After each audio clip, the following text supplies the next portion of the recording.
O professor ainda não está 100% restabelecido, né?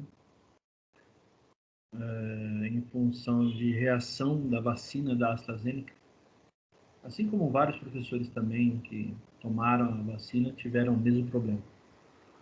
Então, estamos caminhando. Digamos que hoje eu já estou mais em condições, pelo menos eu posso ficar aqui perante vocês aqui, né, no TC, e poder dar aula para vocês. Na terça-feira não tinha condições mesmo. E ontem foi bem difícil também. Mas hoje é um pouco menos, aproveitando que o tempo deu uma viradinha, né? Esfriou um pouco. Então tá, vamos a alguns avisos. Primeiro, já foram abertas o pré-cadastramento para várias faixas etárias da vacina, né? E eu divulguei na maioria dos grupos dos alunos para que vocês possam começar a se inscrever, tá? Esse processo ele está um pouco acelerado, o que por um lado é muito bom, tá? Afinal de contas, o nosso objetivo é que no segundo semestre possamos voltar já presencial. Se todo mundo tiver vacinado, é melhor. Então, vamos pensar assim, né? E baseado nisso, eu repassei para vocês né, o anúncio lá da prefeitura, né, para que vocês possam se cadastrar. Quem ainda não fez, faça. É muito importante, é interessantíssimo que todos estejam vacinados. Tá? A possibilidade de voltar no segundo semestre presencial é muito grande. Tá? Bom, segundo aviso, os relatórios foram corrigidos, eu ainda não postei as notas nos grupos, tá? Porque nós temos alunos extemporâneos, de matrícula extemporânea, que estão entregando seus relatórios ainda. Tá? Então, qual é a minha meta? É deixar todo mundo alinhado. Então, o meu objetivo é esse, que todos vocês estejam alinhados na questão da nota. Tá? Então, eu devo segurar um pouquinho a liberação dessas notas, esperando os outros colegas entregarem estes relatórios, a fim de que eu possa preparar uma atualização geral de diário, Professor, para passar para vocês. Pois não? você ouviu falar da nova variante da Covid? Chegou já ao Brasil? Eu não entendi, Flávio. Você pode repetir, por favor?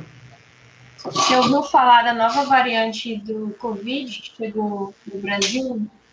Não ouvi, não. Já se espalhou na Amazônia, se eu não me engano, e agora já encontraram no Rio. Então, eles acreditam que está vindo aí uma próxima onda. Eu acredito, dessa forma, eu acredito que não volte às aulas semestre que vem, não, presencial. Até o presente momento, a Croton não se pronunciou a respeito oficialmente. Não, mas... Tudo que está sendo colocado para vocês até o presente é a expectativa dos professores. Bom, então, partindo dessa premissa, é que nós estamos nos preparando. Caso não haja, permanece tudo igual. Certo? Agora, se houver esse movimento de retorno ao presencial, então a gente deve também estar preparado para isso. Então, os professores estão se preparando para ambas as situações. Tá? Sei que muitos de vocês estão de saco cheio, tá? E a palavra, o verbo é esse. Vocês sabem que eu costumo falar o que eu penso, então não vou ficar colocando papas na língua, ainda mais eu. Vocês estão de saco cheio. Nós estamos de saco cheio. A verdade é essa. Mas é o que tem. Lembrando, mais uma vez, a universidade, ela obedece regulamentos e regramentos que são passados pelo Ministério da Saúde, pela Secretaria Estadual de Saúde e Secretaria Municipal de Saúde. Só um pouquinho. Então, nós entendemos que a universidade não toma nenhuma atitude, nenhuma abertura, nada sem autorização prévia das instituições. Certo? Então, independente da nossa vontade, do nosso desejo, todas as instituições de ensino obedecem esses regramentos. Todas elas. Essa semana eu estive conversando com um outro colega, que inclusive me ajudou a montar esse material da aula de hoje. Tá? Já, inclusive, eu vou falar sobre esse material. Esse colega estuda na Unicamp. Estava conversando com ele e eles não têm aulas. Mesmo esquema que aqui. Comentei com ele o que a gente faz, tal, essa questão da disponibilidade, né, a questão que é uma questão minha, particular minha, né, que eu trabalho com vocês com a questão de relatórios, da publicação das aulas em ambiente do YouTube, né, onde eu gravo, as aulas ficam disponíveis no portal e também ficam disponíveis no YouTube, onde vocês podem assistir a qualquer momento, em qualquer lugar, tal. Ele achou muito interessante, né, essa disponibilidade que a universidade tem, né, de abrir esse material, de deixar disponível, permitir que os professores possam gravar as aulas e disponibilizá-las em outros veículos. Tá? Isso é bastante salutar. No entanto, ele pontuou que a própria Unicamp e a USP, lá em São Paulo, eles não têm planos nenhum de voltar. Tá? Então, essa esperança que a gente nutre aqui, os professores nutrem essa esperança, ela é inteiramente baseada no desempenho da vacinação aqui no estado. Tá? No entanto, nós não somos o estado, o governo, e nem temos nenhum tipo de acesso às decisões que são tomadas, exceto ouvi-las. Eles tomam as decisões e nós apenas cumprimos. Tá? Então, o que é dito pelo governo, a universidade obedece. Se o governo der essa possibilidade de abertura para o segundo semestre, possivelmente a universidade comece um movimento já para organizar isso aí. Caso contrário, vamos permanecer na mesma. Certo? Terceiro aviso. A respeito do material de aula de hoje. Como você já deve ter percebido aí pela tela que está compartilhada, o material de PVM ele foi dividido em duas partes. Por quê? O material de PVM é imenso. Vou repetir. Imenso. A apresentação completa das 120 slides. Como conheço vocês muito bem, e sabendo também da complexidade do assunto, porque PVM é um assunto muito legal, mas extremamente complexo, tomei como decisão dividir o assunto pela metade. Então, na aula de hoje, a gente vai falar sobre uma parte do PVM. A gente vai apresentar o PVM, o que ele é, né, ver os fundamentos, né? Então, a parte introdutória do que é PVM. Na próxima aula, a gente vai meter o pé na jaca. Tá? Nós vamos entender a parte de programação dele, tá? Eu gostaria de, inclusive, localizar, e aí eu conto com a ajuda daquele meu amigo da Unicamp, que ele me ajudou com esse material, tá? Essa parte aqui não é trabalhada pelos professores lá da Federal do Rio Grande do Sul, então a minha amiga professora lá não pôde me ajudar, e nem pelo pessoal aqui do Instituto Federal. Então eu tive que procurar isso em outro lugar. Por sorte, eu achei um colega que trabalha justamente com isso lá na Unicamp. E ele pôde me ajudar a montar esse material. Tá?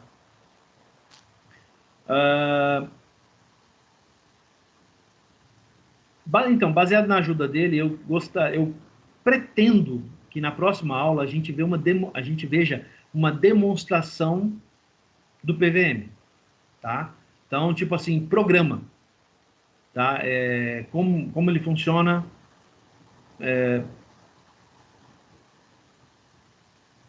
Eu gostaria, se tudo correr bem, se tudo der certo, eu gostaria que essa demonstração fosse feita durante a aula. Então pode ser, eu vou confirmar com ele para ver se ele consegue, tá, fazer uma demonstração do PVM para nós, tá, durante o período de aula. Se não for possível, eu vou ver se eu consigo um vídeo, tá, fazendo demonstração do PVM, para que a gente possa entender a parte de programação dele na prática. Já vou adiantar. Essa parte, como eu falei logo em se tratando da disciplina, a disciplina trata de assuntos extremamente complexos e são complementares a sistemas distribuídos. Então, tem muito eco. Só que essa parte aqui não tem eco de nada, a não ser de linguagem de programação C++.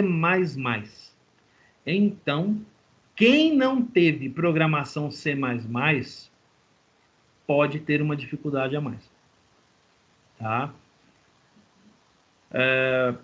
Não é uma obrigatoriedade, não.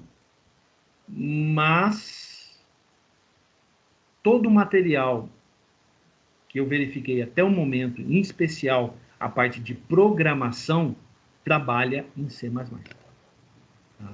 Vou ver com esse professor se é possível termos algum modelo, alguma apresentação, algum conteúdo que seja embasado em C. Tá? Mas eu não crio expectativas.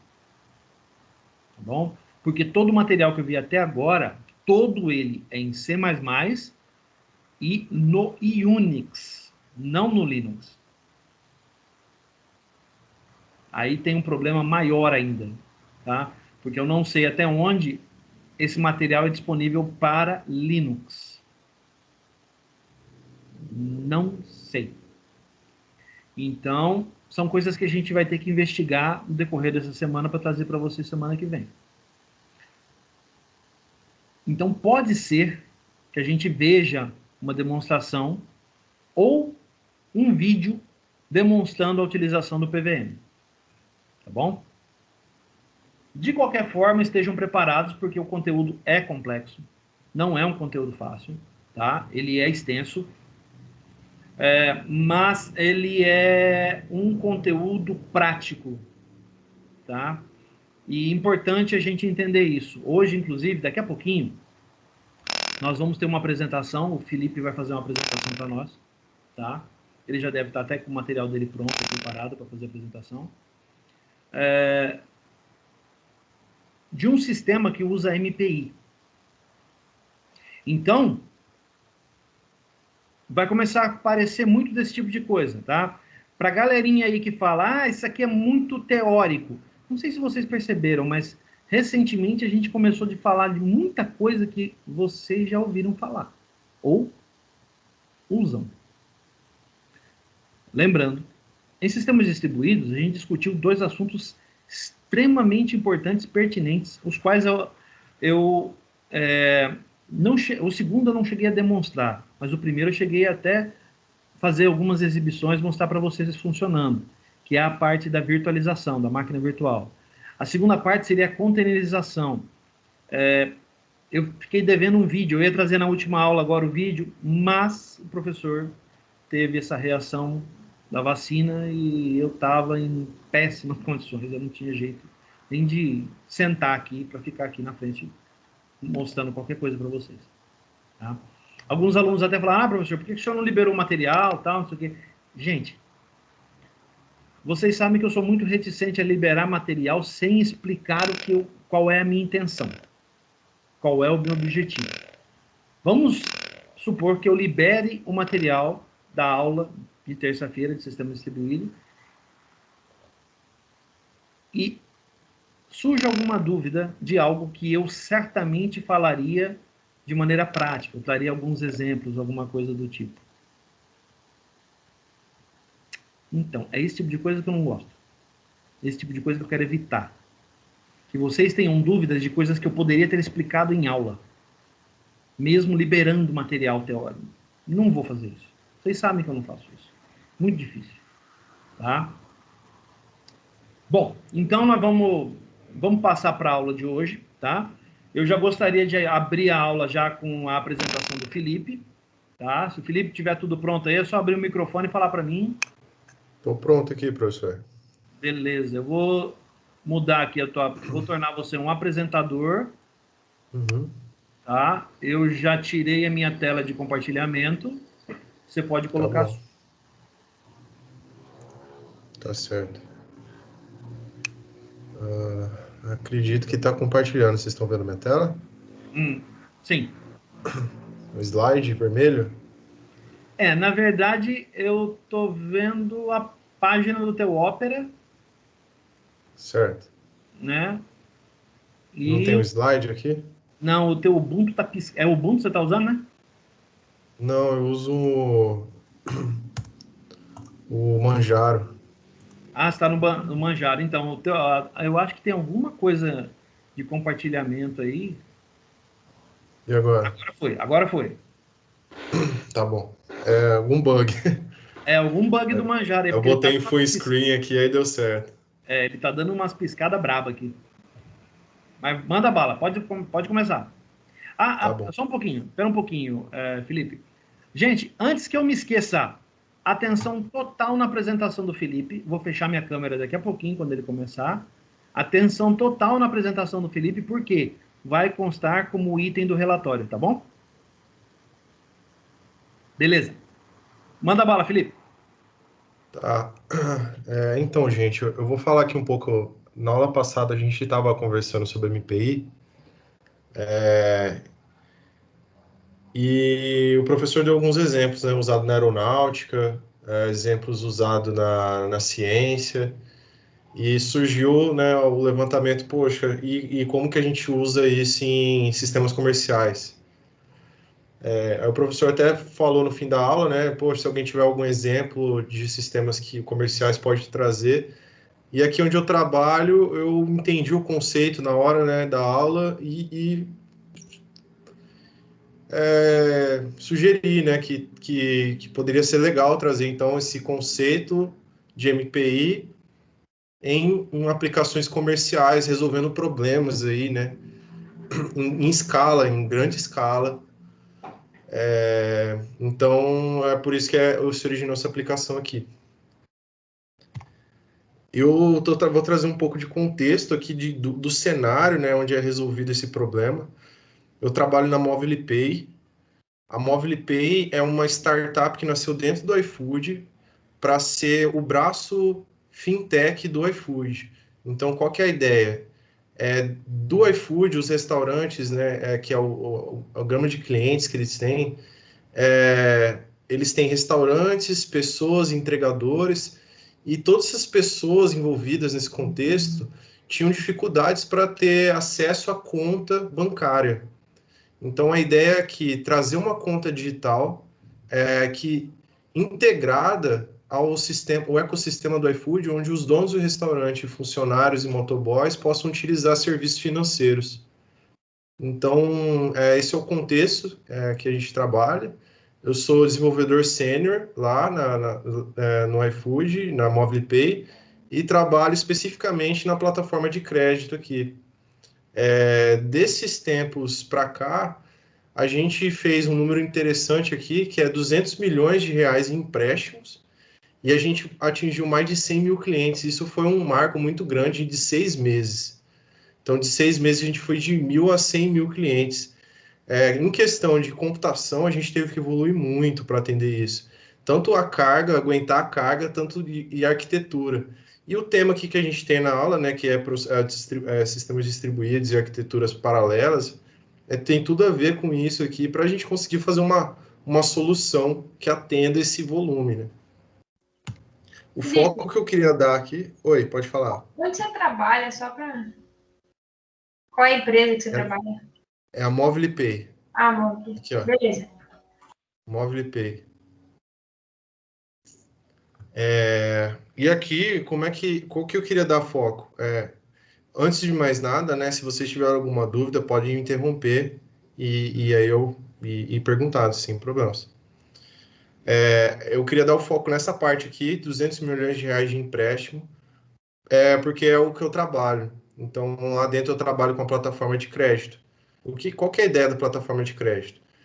É a gente, baseado nos recebíveis que o cliente tem do iFood e de análises financeiras que a gente faz, a gente consegue fornecer opções de crédito para o cliente de diversas linhas de produto de crédito.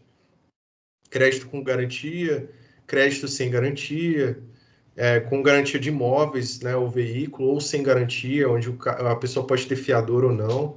E a gente já tem diversos grupos de empresas limitadas, MEI, EI, EIRELI, e baseado nisso, né, nesse contexto, a gente fornece empréstimos, crédito para as pessoas. Então, vamos lá. O que é aqui? Eu coloquei esses 3 pilares, porque isso aqui é uma coisa que se a gente não tivesse, as coisas não iam ir para frente. Então, qual que é a primeira coisa, né? Ter uma conta digital, integrar o produto de crédito aqui dentro. Eu estou contextualizando bem para vocês verem que, assim, a solução, ela não parte, tipo assim, essas coisas que a gente vê, assim, conceitual, né? Elas realmente funcionam para resolver problemas reais. Então, veja que estou contextualizando para a gente ver depois como que usa uma estrutura para alavancar um sistema, alavancar o negócio através de um sistema. Então, o que é, né? Então, integramos aqui a conta digital com essa estruturação de crédito. Uma coisa muito interessante, a gente teve até o sistema V0 e V1 aqui. O sistema V0 era todo HTTP síncrono, mas a gente tinha muito problema. Por quê? Porque dá erro, as coisas não funcionam, às vezes acontecem problemas. Quando você testa com 10 usuários, 100 usuários, 1.000 usuários, beleza, é um cenário controlado. Agora, quando você coloca 100 mil usuários, é muito cenário. Acontece problema de dados, acontece problema de dados inconsistentes, acontece problema de falha de comunicação entre sistemas, timeout de rede, sobrecarga de rede. E o sistema, se ele não consegue reprocessar, quem toma o erro na ponta é o usuário. Então, a gente, com essa estratégia de a gente conseguir fazer o processamento distribuído assíncrono, deu a capacidade da gente reduzir 99% das taxas de erro do sistema, onde o sistema, caso aconteça um erro, ele internaliza o erro, tenta de novo, em muitos casos, e depois, caso ele não consiga, ele joga esse erro para um aviso para a equipe de manutenção do sistema, né? Avisando, olha, eu não consegui processar isso. E o usuário na ponta, ele não fica sabendo desse problema. E para ele, é o que a gente chama no conceito aqui de consistência eventual. Então, você se permite o sistema entrar em inconsistência eventualmente, mas logo depois você reprocessa a mensagem, o sistema volta a funcionar perfeitamente. Isso foi muito importante para a gente alavancar esse sistema de crédito. E a outra estratégia aqui foi o quê? Preservar o histórico das operações que são feitas. Então, quando uma operação é feita e você, digamos, por exemplo, uma pessoa ela faz uma simulação de crédito, selecionou um valor, E quando ela vai selecionar um outro valor para fazer uma operação, você não deleta ou altera a operação anterior, você cria uma nova com um novo valor, e a operação atual é a mais recente. Com isso, a gente consegue preservar o histórico de tudo que o sistema fez, ajuda em auditorias e também reprocessamentos, para quando acontecer uma falha, você consegue voltar o sistema para o último estado anterior válido, o estado dos dados, né? Porque o mais importante aqui são os dados. Quando você começa a colocar dado no sistema, aí que a coisa vai acontecendo. Então, nada disso ia acontecer se não tivesse usuários, se não tivesse pessoas usando e com a necessidade. Então, a ideia é dar a melhor experiência possível para as pessoas, o melhor produto de crédito para ela. E como que a gente vai chegar a isso? Como que a gente consegue ofertar crédito com uma taxa baixa de juros, mas sem ter um prejuízo financeiro com inadimplência? É com dados. Então, preservar o histórico das operações é muito importante. Também lidar com falhas e ter tudo isso dentro de um app, que hoje é o que as pessoas têm. Ninguém quer acessar sistema web mais, né? As pessoas acessam, mas o app está na mão. O iFood é um app, certo? E as pessoas já estão acostumadas a esse ambiente. Então, a conta digital, a maioria também das contas digitais são apps, né? Que você faz as operações para o seu celular. Então, essa estrutura estando no app faz alavancar muito o potencial de uso do produto. Legal. Agora foi tudo isso conceitual, certo? Alguma dúvida até o momento? Beleza. Eu vou falar agora um pouco da arquitetura do sistema. Como que funciona isso aqui para a gente fornecer crédito? Então, o que a gente quer fazer? A gente quer fornecer crédito, certo? Massa. Mas esse crédito vai vir da onde? Vai vir de um usuário, né?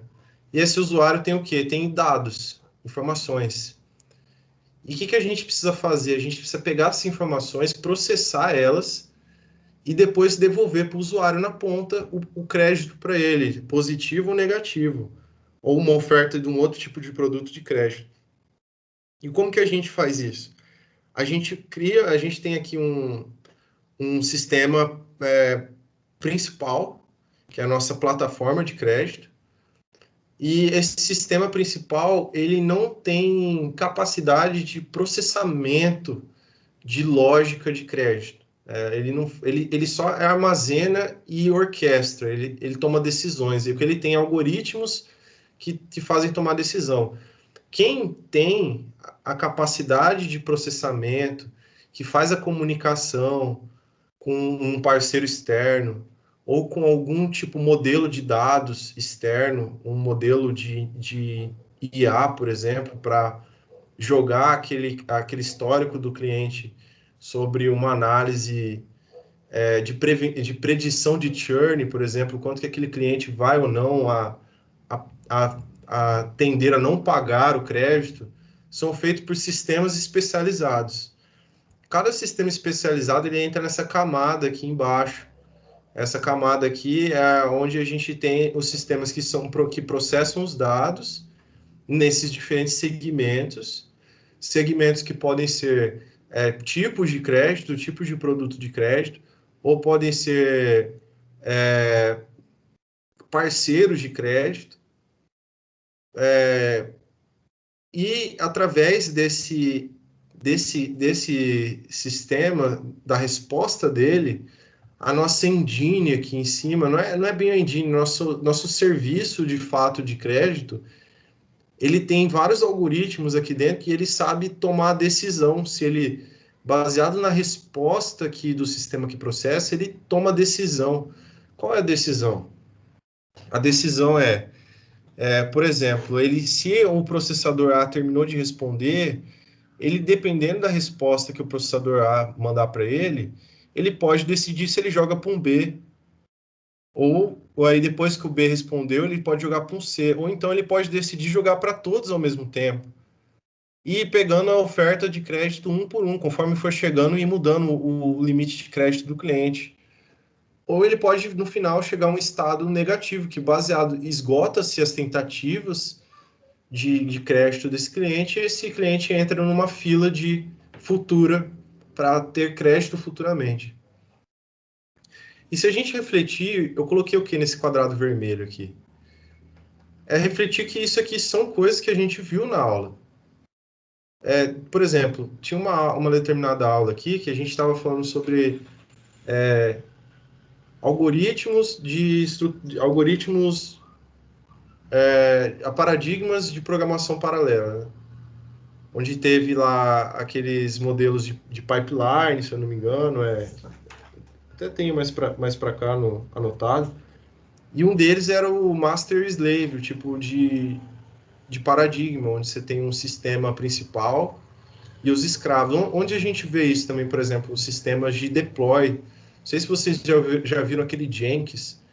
O Jenkins é um exemplo assim também, que você tem um Jenkins master, que é o sistema principal, e os slaves que vão fazendo o processamento de cada build, para poder escalar as builds e várias pessoas fazer builds simultâneas. Aqui se aplica também esse tipo de paradigma, onde o meu sistema principal aqui de crédito, ele comanda no final se até onde vai, baseado em seus algoritmos, se ele pegou um resultado, o que ele vai fazer com ele. Então, ele solicita a informação, recebe de volta e toma uma ação baseado nisso.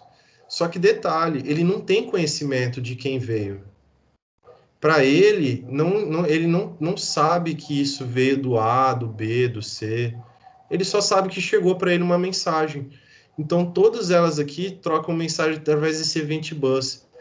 Esse aqui é um estilo também de sistemas distribuídos, né? Que é a coreografia. São sistemas coreografados.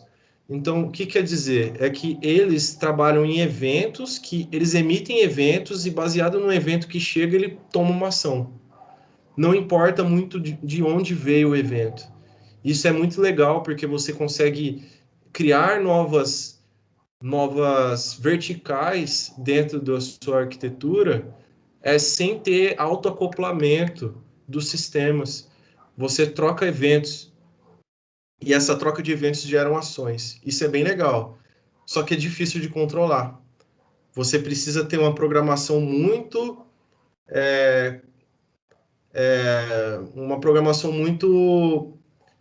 com lógicas muito isoladas, para não virar um caos. Porque como você não sabe de onde chega o evento e que evento, você tem que tomar muito cuidado com os efeitos colaterais dos seus eventos. Por quê? Porque tudo isso é assíncrono. Então, quando o cliente na ponta ele está esperando um crédito, ele pode às vezes até estar vendo uma tela de loading, mas no nosso caso a gente mostra a tela de loading e o app fica fazendo um polling na API, que é consultar o status de tempos em tempos, de 3 em 3 segundos, de 5 em 5 segundos, às vezes até de 1 em 1 segundo, para ver se alterou o status. Enquanto isso, o sistema está trabalhando aqui.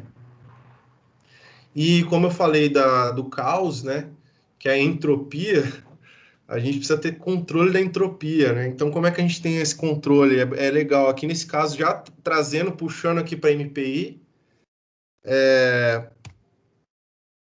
esse ponto vermelho aqui é o quê? É o barramento de troca de mensagens aqui no meio.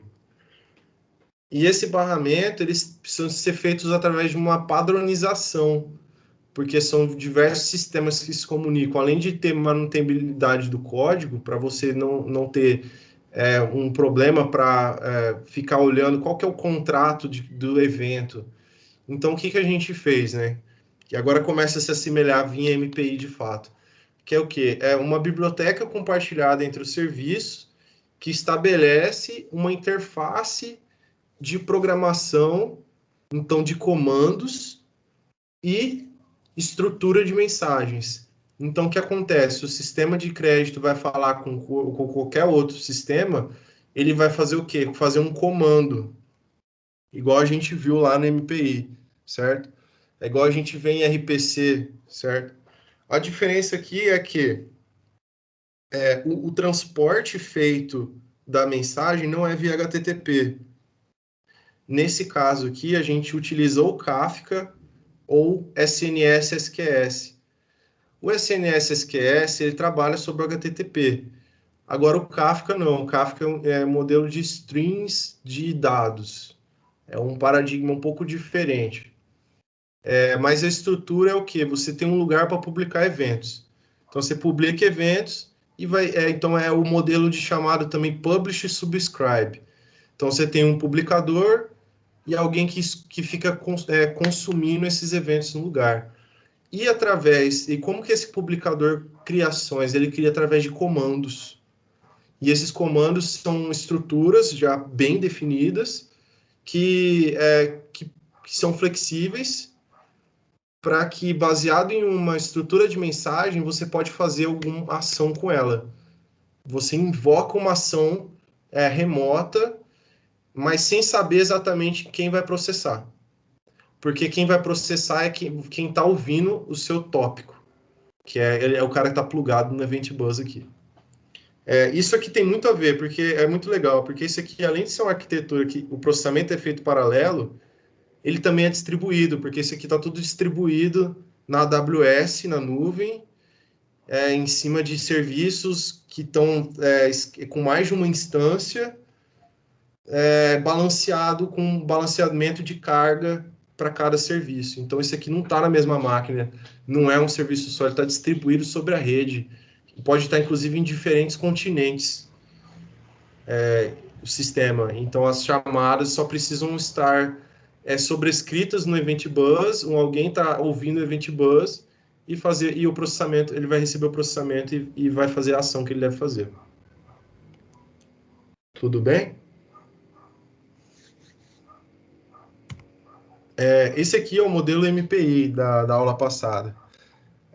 Veja bem, aqui ele tem um comando, MPI init, aqui ele tem um MPI finalize, MPI concise, com rank e tal. Esse aqui é o modelo MPI, né, que é feito lá, além feito em C, C++, e serve para você trocar mensagens entre sistemas através de RPC.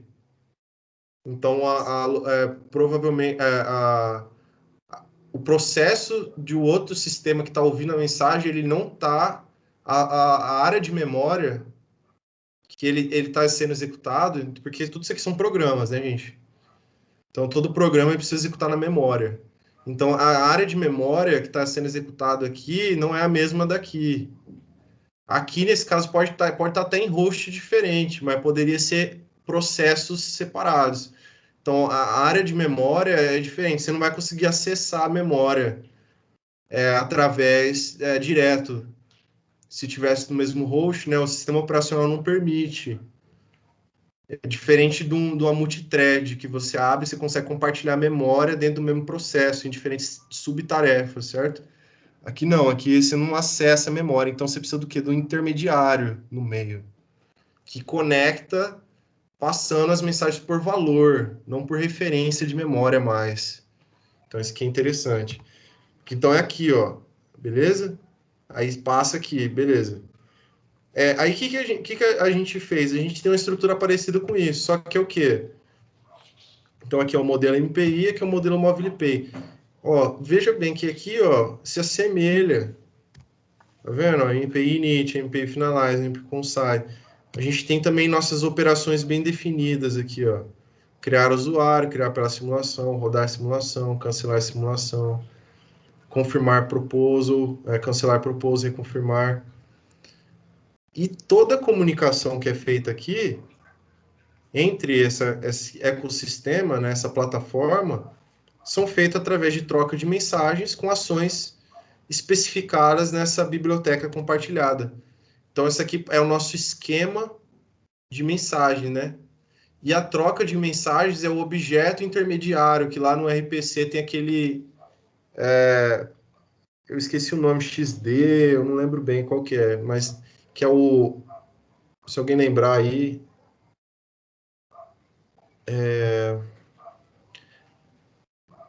É o objeto da troca da mensagem, certo? Que você vai precisar ter, seja um JSON... XDR? XDR, isso. Aqui é como se fosse o XDR, mas aqui não é o XDR, é a nossa classe. A troca é por JSON, tá? Então a gente faz por JSON, só que depois a gente parseia a gente serializa, né, o JSON em um objeto comum. Como aqui são sistemas homogêneos, que quer dizer? Eles trabalham com a mesma tecnologia. Então aqui a gente trabalha com Kotlin. Então aqui tudo é Kotlin. Então a gente usa essa biblioteca padrão aqui, ó, certo? Mas tem, por exemplo, sistemas heterogêneos para fazer RPC, que eles podem estar trabalhando com diferentes tecnologias, que no caso do gRPC, por exemplo, do Google, aí ele tem um intermediário, que é o protocol buffer. E o XDR também, do RPC, que a gente viu na aula, ele não passa desse sistema intermediário também para você poder trabalhar com sistema heterogêneo. Mas como aqui é tudo homogêneo, a gente simplifica um pouco e trabalha com algo mais padrão da arquitetura da plataforma. Então aqui são Java com Kotlin, beleza? E agora eu vou falar um pouco aqui dos métodos. Então esses métodos aqui sendo usados na prática. Aqui, ó, veja como é que é o MPI. Ele ele chama aqui a inicialização, faz as chamadas, fazendo os apontamentos de memória, e começa a programação a acontecer aqui. Então, aqui ele tem um lado que envia e outro lado que recebe. Ó, tá vendo? Envia, recebe. E com switch case, tá vendo? A gente tem isso aqui também, olha só. Esse aqui é um método que envia um dado de um cliente mais as suas receitas de vendas no Event Bus através de um pacote. O que é esse pacote? É a mensagem. Então, eu empacoto uma operação, passo para esse método empacotador aqui.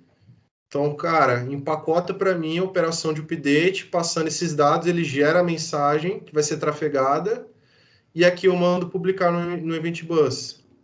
Tá vendo que é igual isso aqui, ó? Ó. É igual, mas é o mesmo conceito, só que sendo aplicado de forma diferente. Tá vendo? Publicou. Aí aqui, olha que legal. Esse aqui é o consumidor. Então, esse aqui é o publicador. E esse aqui é o consumidor. Ó, veja onde que ele está aqui, ó, onde que ele está conectado. Ele está conectado no Event Bus, ó. Aqui, ó. Então, o cara consumidor aqui, ó. Ele está conectado no Event Bus. Chega uma mensagem para ele em string. Beleza? Só que isso aqui é string, gente, mas ela está formatada. Não uma string em texto plano, igual a gente escreve num bloco de notas. Ela está formatada em o quê? JSON. Então, o sistema ele já tem ele estabelece, ele parte desse padrão, que as mensagens vão ser recebidas em JSON. Ele consome e transforma essa mensagem. Quando ele chega nesse ponto aqui, ele já serializou ela em um tipo de objeto. É um objeto cru. Que tem uma ação. A ação baseada aqui nas nossas operações definidas, ó. Veja como se assemelha isso aqui, ó. Tá vendo? Ó, ele recebe da source, ó. Caso 1, tá vendo? Isso aqui é um switch case, né? Caso 1, tome a ação, né? Aqui também, ó. Caso, isso aqui é um switch case em Kotlin. Ó. Caso pré-simulation, tome a ação, ó. Tá vendo? E aqui especializa a mensagem, faz o cast. Ó. Pega a mensagem, vai. E aqui, ó, os modelos lado a lado. Case. Simulação. E padrão de mensagens. Então, com isso aqui, a gente consegue montar isso aqui, arquitetura, e no final, ofertar 200 milhões de reais. Que no final, o que importa, gente? O quê? A gente está melhorando a vida das pessoas. Imagina Aqui a gente ajudou muitas pessoas, ainda mais nesse momento da pandemia, que as pessoas precisam de crédito. Muitas vezes o banco tradicional não fornece, não tem crédito para essa pessoa. E a gente conseguiu aqui, usando tecnologia, transformar vidas, né? E ofertar dinheiro para elas e muitas vezes impedir que o negócio da pessoa entre em falência. É isso. Tem alguma dúvida?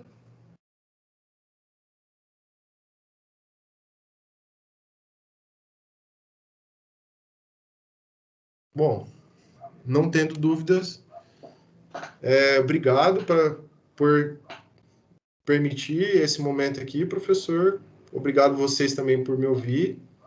Deixei esse QR Code para vocês escanear e ir para o Boards Greenhouse, onde a gente tem vagas em aberto, precisando de pessoas boas, que pensam fora da caixa e que amem tecnologia. Então, se você se sentir com vontade de trabalhar com a gente tem vaga em aberto aí.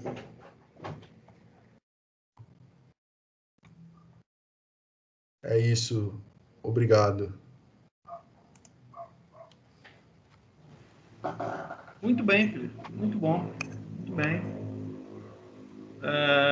Pessoal, se o pessoal tiver alguma dúvida, quiser conversar com o Felipe depois, tá? Troca uma ideia com ele pelo WhatsApp. Tá? Mas, como o Felipe bem explicou aí, vocês podem ver que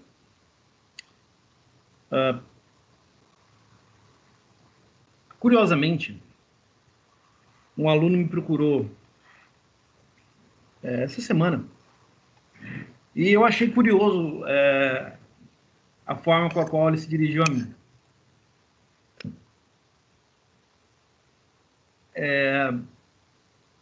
Vou resumir a conversa. Foi um momento bastante interessante. Ele falou assim: professor, eu sei que de vez em quando o senhor viaja muito na maionese na aula, tal. Mas será que o senhor tinha algum exemplo prático desse assunto que o senhor está discutindo aqui com a gente e tal? Era sistemas operacionais. Se o pessoal não sabe, eu dou sistemas operacionais para calouros. Então,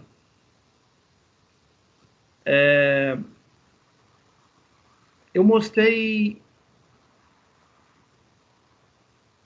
6 exemplos diferentes para ele, de sistemas que trabalham com o que a gente estava discutindo em aula. Nós estávamos falando, inclusive, de algo bastante interessante, que é sistemas de arquivos, né? Então, foi curioso a forma com a qual ele colocou, porque não é a primeira vez que eu vejo um aluno falar isso. Ah, professor, o senhor está viajando. Não é, o senhor está falando do negócio, mas esse negócio... Então, eu tenho uma péssima notícia para dar para a galera que fala que professor viaja na maionese. Não, a gente não viaja. Tá aí o exemplo. Um sistema que utiliza conceitos de algo que a gente trabalhou em aula.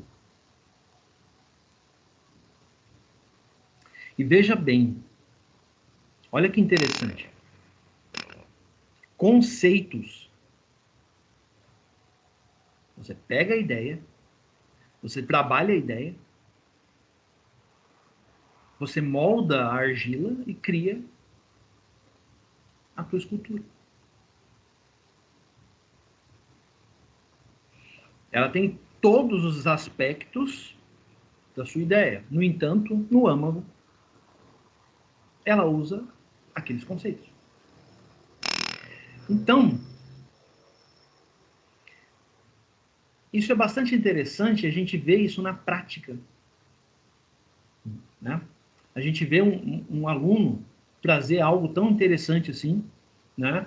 De um assunto que eu, curiosamente, escutei um outro aluno falar, não, isso aí é viagem, a gente nunca vai usar isso aí, não.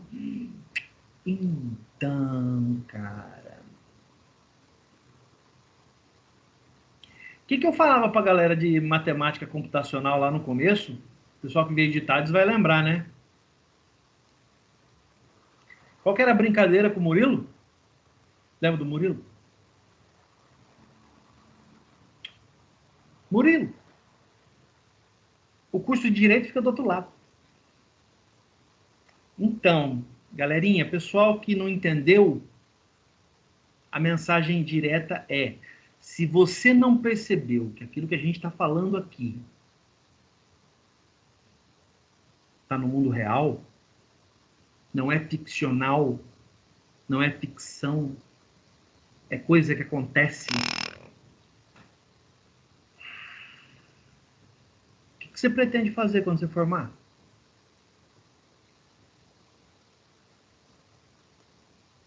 Porque se você não conseguiu entender isso numa disciplina como essa, ou como sistemas distribuídos,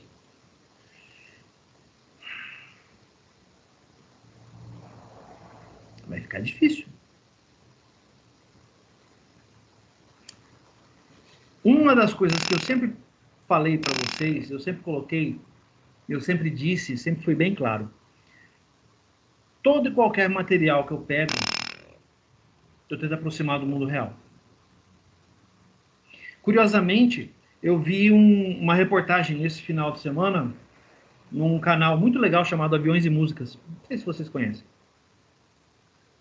Falando a respeito dos sistemas embarcados nas aeronaves. Como funciona o sistema de comunicação, né, dentro da aeronave, com a central, como é que ele trabalha?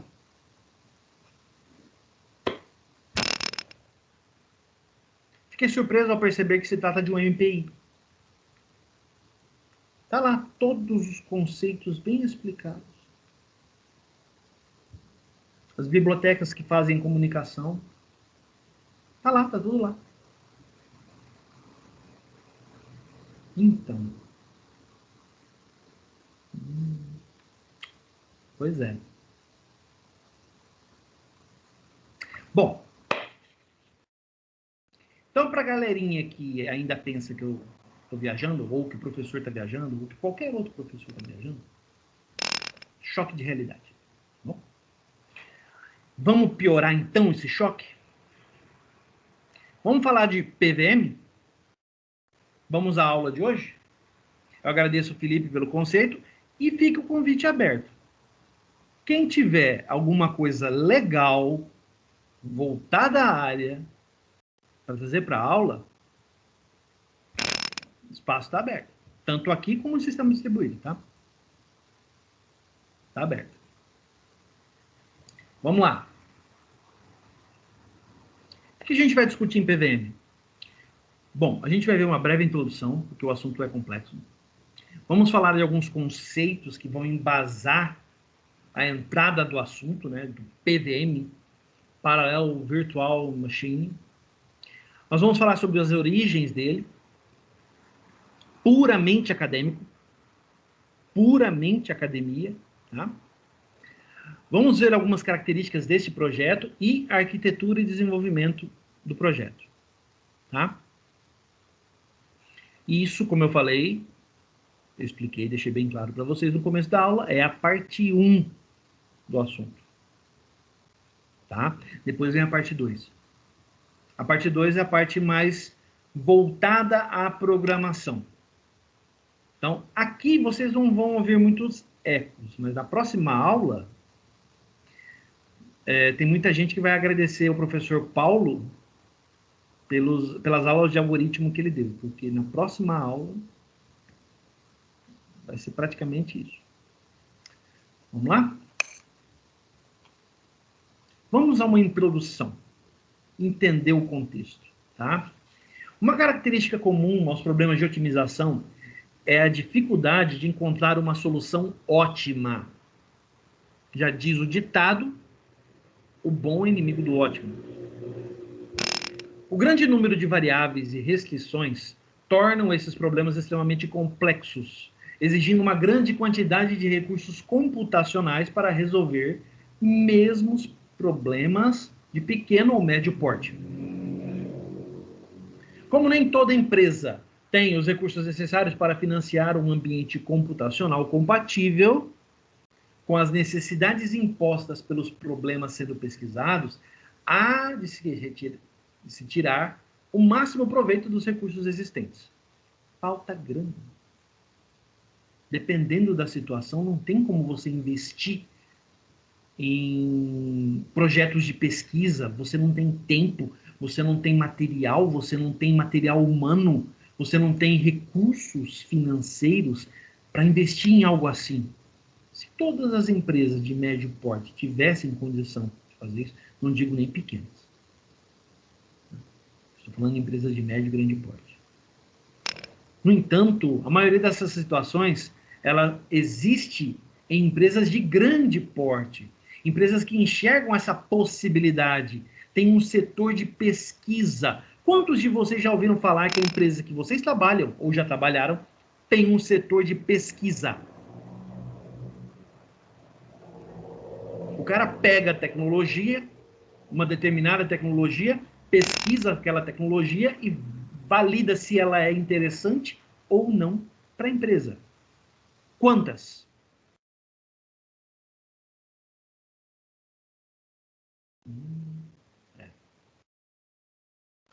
A norma hoje em dia, nas empresas, é possuir uma rede de comunicação formada por pontos, os computadores, né? De baixo e médio custo. Aí, ó, a falha. Que permitem compartilhar os recursos computacionais, como CPUs e impressoras, ou seja, uma rede local. Normal. Toda empresa, de pequeno a grande porte, tem isso. É o mínimo que a gente espera também. Essa topologia substituiu a organização centralizada dos recursos computacionais em um mainframe, aqueles computadores enormes com telinha verde, que possuem um alto poder de processamento e uma boa taxa de entrada e saída. Esses dois quesitos foram sacrificados nessa mudança e a busca por um melhor desempenho, maior confiabilidade e maior modularidade impulsionou o desenvolvimento de arquiteturas distribuídas e paralelas. Muito bem. Vamos aos conceitos que embasam o PVM. Aí a gente viu uma breve introdução. Tá, mas agora é um momento legal para a gente dar uma olhada para trás. Vamos olhar para trás e vamos relembrar alguma coisa, como, por exemplo, o conceito da computação paralela, que a gente viu logo no começo dessa disciplina. Dizemos que está havendo computação paralela quando, num dado existente, existe mais de um processador trabalhando na resolução de um mesmo problema. E aqui, atenção, isso é importante, esse parágrafo aqui do meio, ó, é importantíssimo. Não é raro ver este termo erroneamente associado à execução de mais de um processo, ou programa, em um único processador através do acesso intercalado a ele. Neste caso, não está ocorrendo um processamento paralelo, mas sim uma multitarefa. Olha só. Considerando a definição de computação paralela, que nós vimos acima, ou anteriormente, né? Temos duas maneiras de obter um processamento paralelo. A gente tem o paralelismo interno, que é usando uma máquina que possua mais de um processador e um sistema operacional capaz de operá-los. Ou, 2, o paralelismo externo, usando processadores de máquinas distintas para obter o paralelismo. Então, ou primeiro você tem um interno, que é uma máquina só que faz tudo, ou você tem o segundo, que você tem o externo, várias máquinas e um arranjo que permita trabalhar o problema de forma paralela. O paralelismo interno é a maneira mais clássica de se obter um processamento paralelo e é também a mais rápida e eficiente. Por outro lado, essa solução exige um hardware especial, cuja complexidade de projeto aumenta exponencialmente com o número de processadores. Um sistema operacional que consiga gerenciar o processamento paralelo e programadores treinados em desenvolvimento multithread, nós já vimos isso, desenvolvimento de código destinado a rodar em mais de um processador, possivelmente de tipos diferentes. Tudo isso se reflete em um aumento dos custos que podem inviabilizar o projeto de uso de computação paralela. A falta da verba. Equipamentos não adequados. Não é simplesmente ter um monte de PC e achar que aquilo lá vai resolver a situação. Infelizmente, tem gente que pensa assim. Tá. E o paralelismo externo? Pressupõe o uso de uma rede de comunicação que interligue os processadores das máquinas para que estes possam trabalhar em conjunto. Além da rede de comunicação, é necessário uma camada de software que possa gerenciar o uso paralelo dessas máquinas. Se, por um lado, o paralelismo externo é potencialmente mais lento que o interno, devido às baixas velocidades de transmissão das redes locais, lembrando, muito desse trabalho foi desenvolvido em meios acadêmicos, locais os quais nem sempre nós temos as melhores taxas de transmissão em redes locais. Tá? Então, nós estamos falando de rede local. O que a gente tinha na época? 10/100 megabits. Hoje, o que nós temos? Taxas de gigabits. Então, melhorou um pouco a banda. Melhorou um pouco a banda. Tudo bem. Agora nós temos muitos acessos Wi-Fi. No entanto, para o paralelismo, e mesmo em sistemas distribuídos, qual é o ideal? Nós, inclusive, já discutimos isso em aula. O ideal não é trabalhar com redes Wi-Fi ou redes sem fio. Não. O ideal é o meio físico. Cabeamento. Fibra lógica. Fibra ótica. Lógica, olha. Fibra ótica. Né? Eu pensei em lógica, pensei em rede lógica. Não, mas é fibra ótica. Né? Mas não é sempre. Por muitas vezes é o cabinho azul que está passando lá, né? Então, em comparação com a velocidade do barramento interno, que liga os processadores de uma máquina paralela. Máquinas paralelas, então, muito mais rápidas, muito mais poderosas. Ele é muito mais acessível, pois utiliza equipamentos de linha, mais baratos, os PCs. Não exige investimentos em software, pois existem softwares gratuitos que implementam o gerenciamento das tarefas paralelas e também não exige conhecimentos especiais dos programadores que aprendem rapidamente a usar as primitivas de paralelização. E neste caso específico, em nosso estudo, iremos analisar como obter o paralelismo externo com o uso do pacote de paralelização PVM gratuito, né? Livre, open source. Então, vamos lá. E o que é PVM, professor? É uma abreviatura para Parallel Virtual Machine, ou máquina paralela virtual. Conceitualmente, trata-se de um subproduto de um projeto de pesquisa em computação em rede heterogênea em andamento. Olha lá, o projeto está em andamento. Nossa, faz quanto tempo? Já já você vai ver. Quanto tempo faz que isso aí está rodando? Não é de agora não, tá? Não é uma coisinha... E também não é uma coisa assim, é um absurdo do tempo, do primórdio. Não, não tem nada a ver. Mas faz um bom tempo já.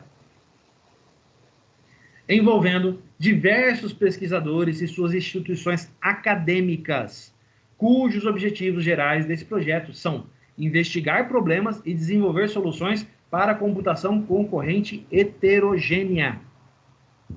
Então, trata-se de um projeto puramente acadêmico para resolução de problemas baseados em computação paralela.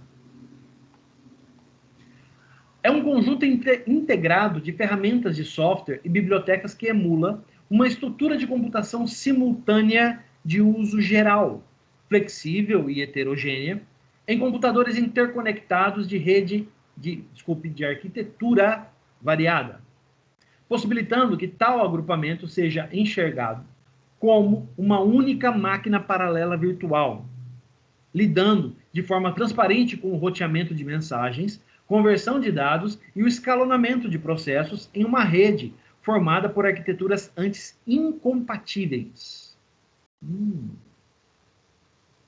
Não lembra muito o sistema distribuído? Especialmente quando a gente falava de middleware. Lembra, né? O objetivo geral do sistema PVM é permitir que tal coleção de computadores seja usada cooperativamente para computação simultânea ou paralela. Legal. Vamos falar das origens do PVM. O projeto PVM teve início no verão de 1989, no Oak Ridge National Laboratory, com a construção do protótipo PVM 1.0 pelos pesquisadores Weid Sunerman e Al Geist, que foi usado apenas internamente. Então, os nossos dois colegas pesquisadores pegaram, formularam a sua ideia, criaram um arcabouço que atende às necessidades e trabalharam apenas internamente a nível de universidade. Legal.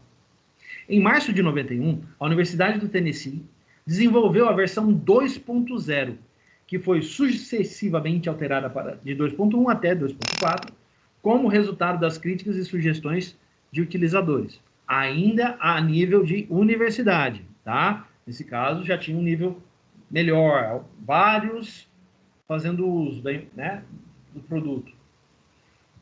Em fevereiro de 93, estava concluída a versão 3.3, distribuída livremente e utilizada em vários projetos em todo o mundo.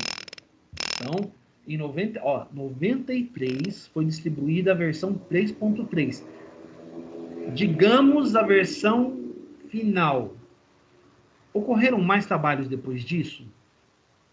Várias subdivisões, tá? Mas todas elas partem desta versão, a 3.3. Bom? Em julho de 97 foi lançada uma nova versão do PVM. Olha lá, ó. Presumivelmente a última, que, para além das correções dos erros descobertos nas versões anteriores, oferece um conjunto notável de melhoramentos dos quais podemos destacar contexto de comunicação, tratamento automático de mensagens, tipo mensagens ativas, caixas de mensagens anônimas e grupos estáticos. Então, o que eles fizeram?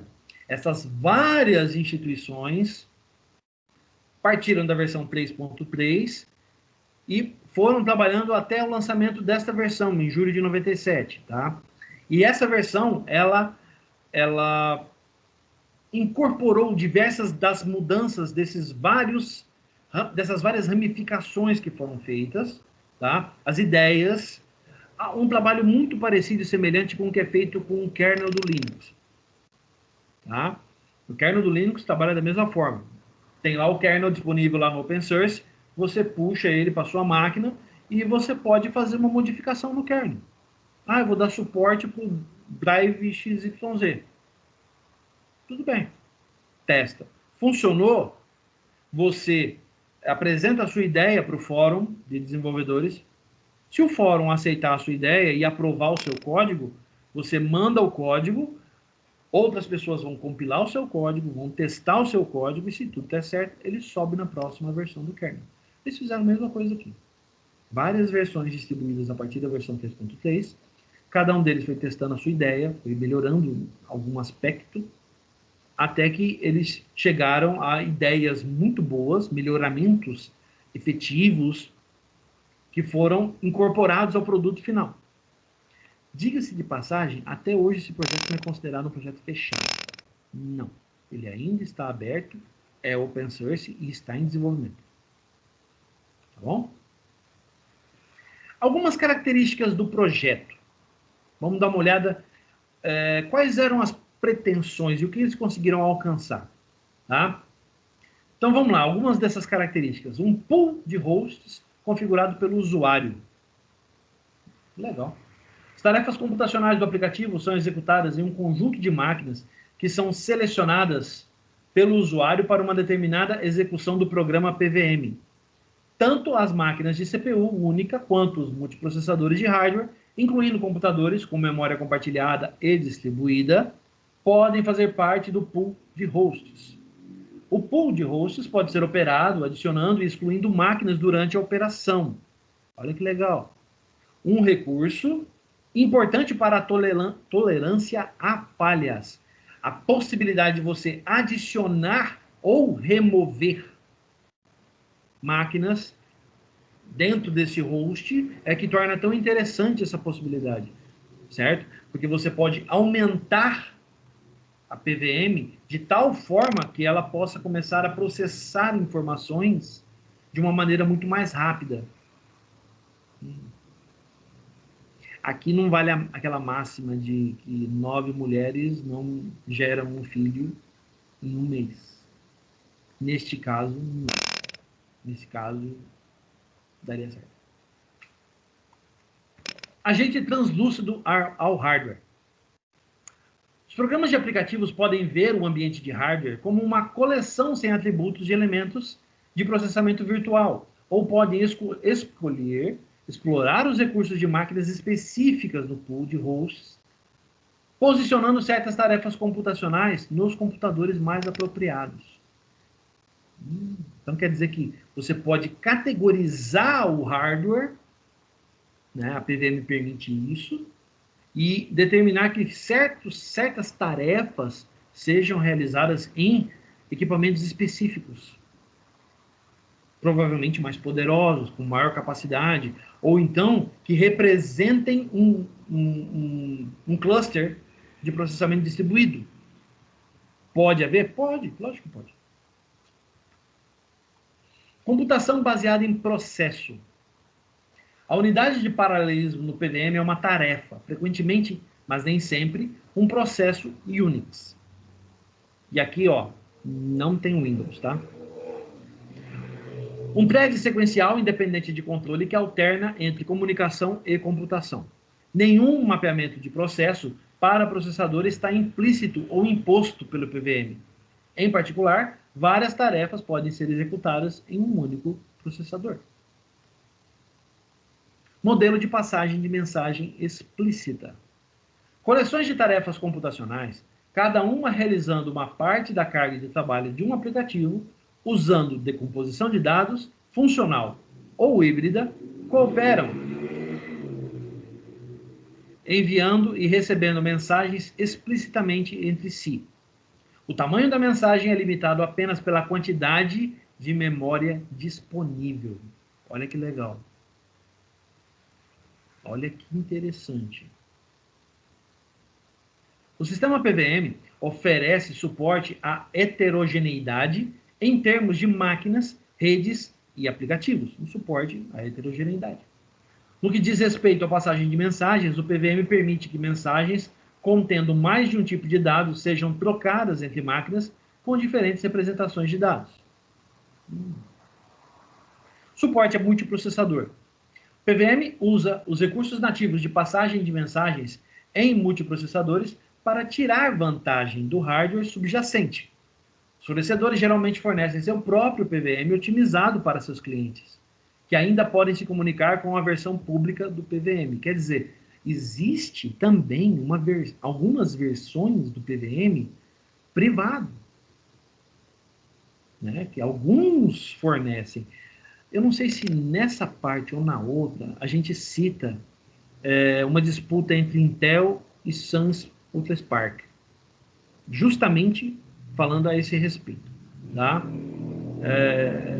Não me lembro se está nessa ou na outra apresentação. Uma das duas. Bom, vamos falar sobre a arquitetura e o desenvolvimento do PVM. O sistema PVM é composto por duas partes, um daemon Unix e a biblioteca de rotinas. Usuários do PVM desenvolvem suas aplicações como uma série de tarefas PVM que trabalham juntas na resolução de um problema. As tarefas têm acesso aos recursos do PVM através de uma interface padrão, composta de rotinas implementadas em uma biblioteca de funções que é compilada juntamente com o código do programa. O PVM atualmente possui bibliotecas para as linguagens C, C++ e Fortran, mas há registro de seu uso com outras linguagens como Lisp. O meu colega lá da Unicamp, ele não quis entrar em detalhes, mas parece que existe também algo em Python, mas ele não me confirmou essa informação, tá? Parece que existe. Então, talvez seja um caso de uma maior investigação em cima do assunto, tá? Mas a possibilidade é grande. Python faz muita coisa, então. Muito bem. Vamos lá, vamos falar sobre o Daemon PVM-D. A primeira parte é um daemon, chamada PVM-D3, e às vezes abreviado como PVM-D, que reside em todos os computadores que constituem a máquina virtual. PVM-D3 é projetado para que qualquer usuário com um login válido possa instalar esse daemon em uma máquina. Quando um usuário deseja executar um aplicativo PVM, ele primeiro cria a máquina virtual, iniciando o PVM. O aplicativo PVM pode, então, ser iniciado a partir de um prompt do Unix em qualquer um dos hosts. Vários usuários podem configurar máquinas virtuais sobrepostas e cada usuário pode executar vários aplicativos PVM simultaneamente. Muito bem. Um exemplo de programa Daemon é o programa de e-mail que roda em segundo plano e lida com todas as mensagens eletrônicas de entrada e saída em um computador. Tá. Para tudo. Questão do professor. Anotem. Atenção. Anotem. Questão do professor. Pesquise e explique o que é um daemon. Então, acabei de falar sobre isso, hein? Pesquise e explique o que é um daemon. Certo? Beleza? Vamos em frente, então. A segunda parte, biblioteca de rotinas. A segunda parte do sistema é uma biblioteca de rotinas de interface PVM, que contém um repertório funcionalmente completo de primitivas que são necessárias para a cooperação entre as tarefas de um aplicativo. Esta biblioteca contém rotinas que podem ser chamadas pelo usuário para passagem de mensagens e processos de geração, coordenação de tarefas e modificação da máquina virtual. Muito bem. Como é que PVM funciona? Tá, a gente já viu, então, que ele é composto de duas partes. Primeiro tem um daemon, que vocês vão pesquisar o que é, e mandar no relatório. E a segunda parte é uma biblioteca. Então, é um framework que a gente utiliza para desenvolver as nossas aplicações dentro do PVM. Esse framework geralmente é C ou C++ e Fortran. Não temos provas, mas parece que existe também em Lisp e em Python. Então, vamos lá. Como ele funciona? O modelo de computação do PVM é baseado na noção de que um aplicativo consiste em várias tarefas. Muito bem. Cada tarefa é responsável por uma parte da carga de trabalho computacional do aplicativo. São várias tarefas e o todo compõe a funcionalidade, né, o trabalho que está sendo realizado. Às vezes, um aplicativo é paralelizado ao longo de suas funções, ou seja, cada tarefa executa uma função diferente, por exemplo.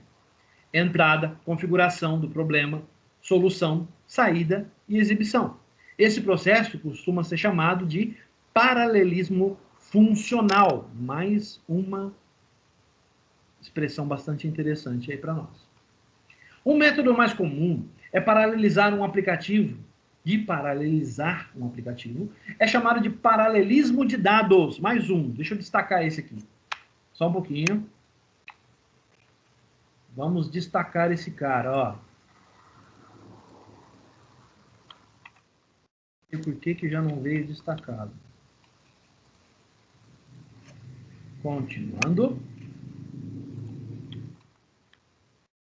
Neste método, todas as tarefas são iguais, mas cada uma conhece e resolve apenas uma pequena parte dos dados. Isso também é conhecido como modelo de computação SPMD, dados múltiplos de um programa único, né? Dados múltiplos de um programa único. Não parece algo que a gente já viu lá atrás? PVM suporta um ou uma mistura desses métodos. Dependendo de suas funções, as tarefas podem ser executadas em paralelo e podem precisar sincronizar ou trocar dados, embora nem sempre seja esse o caso. O sistema PVM atualmente oferece suporte às linguagens C, C++ e Fortran. Pode ver que nem aparece Lisp aqui agora. Este conjunto de interfaces de linguagem foi incluído com base na observação de que a maioria predominante dos aplicativos de destino são escritos em C e Fortran, com uma tendência emergente em experimentar linguagens e metodologias baseados em objetos. Os programas aplicativos escritos em C e C++ acessam as funções de biblioteca PVM vinculando-se a uma biblioteca de arquivamento, libpvm3.a, que faz parte da distribuição padrão. Importante, essa biblioteca, ela vem em algumas versões do Unix, tá? Eu não investiguei bem, não fui a fundo, para saber se existem distribuições Linux que dão suporte a PVM. É algo que a gente precisa investigar, tá? Na próxima aula eu trago essa informação para vocês. As ligações de linguagem C e C++ para a biblioteca de interface de usuário PVM são implementadas como funções, métodos, né? Aqui chamadas funções porque C não é orientado a objeto, C++ é. Seguindo as convenções gerais usadas pela maioria dos sistemas C, incluindo sistemas operacionais do tipo Unix. Para elaborar os argumentos da função, são uma combinação de parâmetros de valor e ponteiros conforme apropriado. E os valores de resultado da função indicam o resultado da chamada. Além disso, as definições de macros são usadas para constantes do sistema e variáveis globais, como erno, que no Linux é uma variável importante no C++ e no C. Na programação Unix, não Linux, Unix, erno é um termo bastante usado, é uma global muito utilizada para guardar erros que acontecem durante o processamento, durante a execução do programa, tá? E PVM erno são o mecanismo para discriminar entre vários resultados possíveis. Então, essas duas variáveis globais, elas armazenam a execução de algo como se fosse o log do programa. É uma padronização de programação em C, que o C++ herdou, tá? Não sei se vocês chegaram a utilizar isso na programação em C++. Se não usaram, não tem problema. Talvez a gente veja um modelo que utilize aqui, e aí a ficha cai, tá? As primitivas de troca de mensagens foram desenvolvidas para trabalhar em ambientes heterogêneos. Antes de ser transmitido, um dado precisa ser empacotado, ou seja, transformado para uma forma canônica que possa ser entendida por todas as máquinas da rede. Assim, ao empacotar um valor inteiro para a transmissão, o usuário não tem que se preocupar com o número de bytes usados para representar o inteiro em cada máquina, nem com a ordem em que esses bytes são armazenados. Por quê? Os métodos são aqueles responsáveis por cuidar disso. Você não precisa se preocupar com isso. Você simplesmente empacota e envia. Certo? A PVM, o que ela faz? O ambiente da máquina virtual, ele, ao receber a chamada, ele trata todos os tipos de dados dentro do seu arcabouço. Então, não tem esse negócio. O inteiro lá na máquina do Zezinho é diferente do inteiro da máquina do Joãozinho. Vocês não estão muito acostumados com isso porque não passaram por isso. Mas Quem programa em mais de uma linguagem de programação, e eu não estou falando aqui de HTML, tá? Estou falando de você programar em C++ e programar em Java. Você programar em Java e programar em Python, tá? Ou vamos chutar o pau da barraca. Você programar em Delphi Language e programar em Java. É água e vinho. Água e vinho. Ou água e óleo, como vocês preferirem. Não se mistura. Beleza? Professor. Pois não, pode falar. Entender um aluno. Vai, manda bala. Quando a gente está falando em máquina virtual, toda hora, máquina virtual, quer dizer que o PVM, ele roda em cima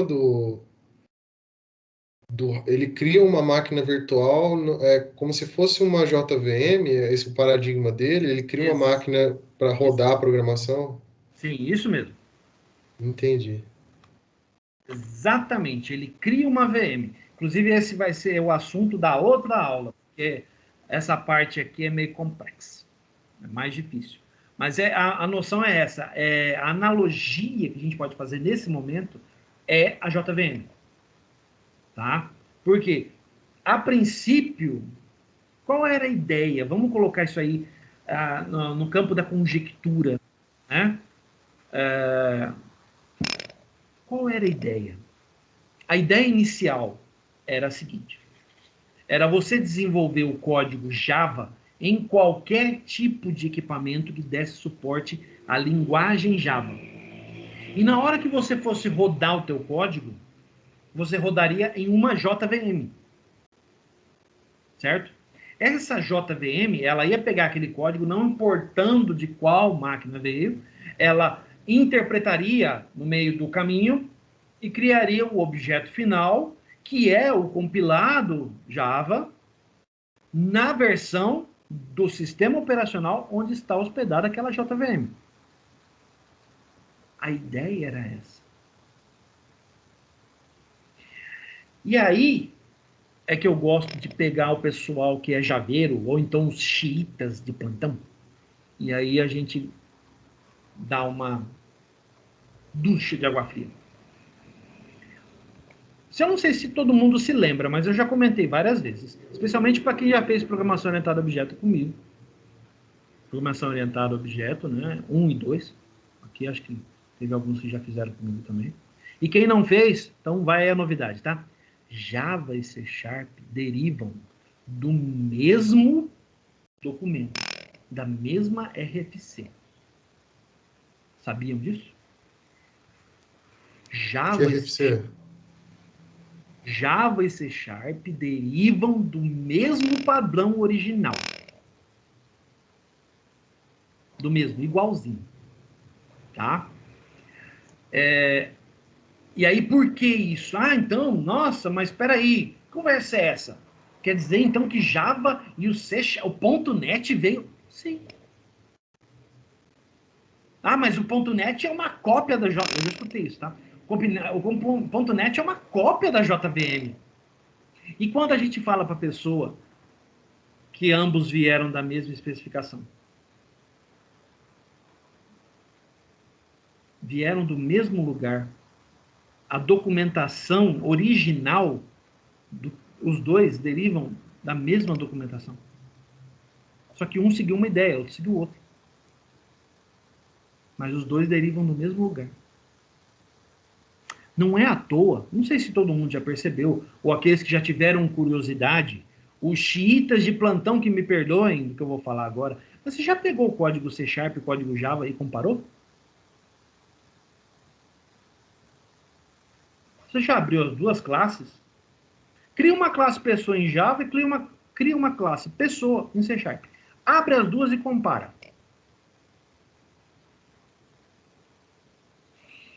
Tirando as particularidades de propriedade, que cada linguagem tem a sua, o resto é igual. Perceberam isso? Já viram isso? Já notaram isso? Tá, eu estou falando de linguagem. Agora vamos falar de ambiente. A JVM e o .NET Framework. Ambos têm conceitos de máquinas virtuais. Eita. Pega o processo de compilação em Java, pega o processo de compilação .NET, as etapas de compilação. Quem fez C# comigo, lembra, lá em PO1, que eu comentava que tinha das etapas de compilação, né? Primeiro, ele pega a linguagem, ele interpreta para depois compilar e depois criar o objeto final. Curiosamente, não é a mesma coisa que o Java faz. Porque eles derivam da mesma especificação. Eles derivam da mesma especificação. E se derivam da mesma especificação, tem que obedecer os mesmos padrões. Aí, a galera xiita vai falar, não, mas a Microsoft copiou a JVM. Pessoalzinho xiita, me procura depois que eu posto o link onde tem a documentação. Eu jogo lá no grupo do WhatsApp. Tá? Ou então, se você achar que não é que é demais, eu mando para você em particular. Me procura. Eu coloco o link lá para você. Ó. Aqui, ó. A documentação é essa. Professor, eu não sou xiita não, tá? Mas eu queria ver a documentação. Tá, eu posso... Porque eu achei interessante, bem interessante. Sim. Quando a gente fala isso, a galera fica, não, mas peraí, que isso? Não, exagero, você está viajando. Muito pelo contrário. Isso surpreende muita gente. Muita gente. Em especial aqueles que falam para mim assim, ah, mas você é Microsoft Boy. Eu já ouvi isso, tá? Você é Microsoft Boy. Você só sabe usar Visual Studio. Você só trabalha com C#.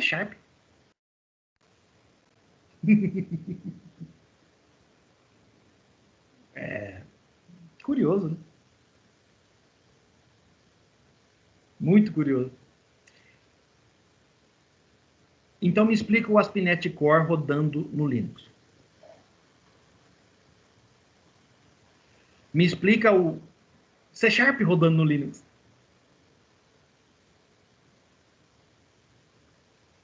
Não vou longe, para não piorar a situação. Me explica o SQL Server rodando no Linux.